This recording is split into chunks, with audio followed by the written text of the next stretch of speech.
নমস্কার, শুভরাত্রি।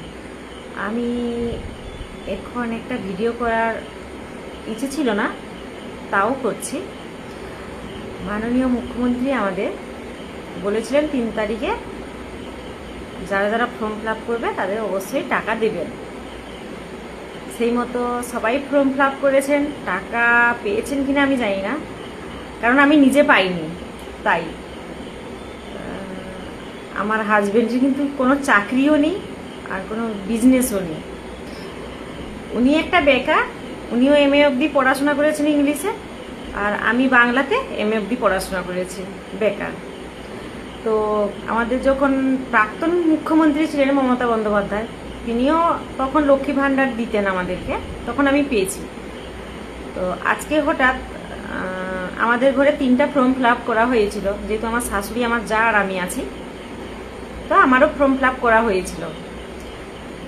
তো সেক্ষেত্রে দেখা গেল আমার টাকাটা ঢুকেনি। তো আমার হাজবেন্ড সেজন্য লিস্ট চেক করলেন, যে যার অঞ্চলে তো লিস্ট আছে, তাই লিস্ট চেক করে দেখা গেল যে আমার লিস্টে নাম নেই।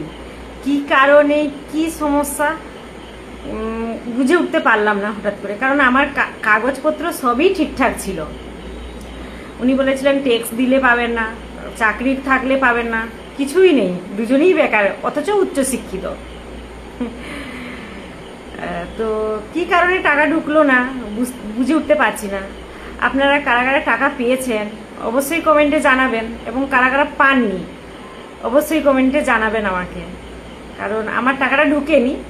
তাই সবাই যেহেতু পাচ্ছে, সবাই তো চাই যে টাকা হোক, মানে সবাই পাক। তো আমারও সেক্ষেত্রে টাকাটা ঢুকেনি, আমিও চাই আমি টাকাটা পাই, কারণ সবাই পাচ্ছে, আমি পাবো না কেন? তো কি জানি, যদি কারো সমস্যা থাকে একটু কমেন্টে জানাবেন তো, কারা কারা পাননি, তাহলে বুঝতে পারবো যে আমার মতন অনেকে পায়নি না, আমি একা সেটা বুঝে উঠতে পারছি না।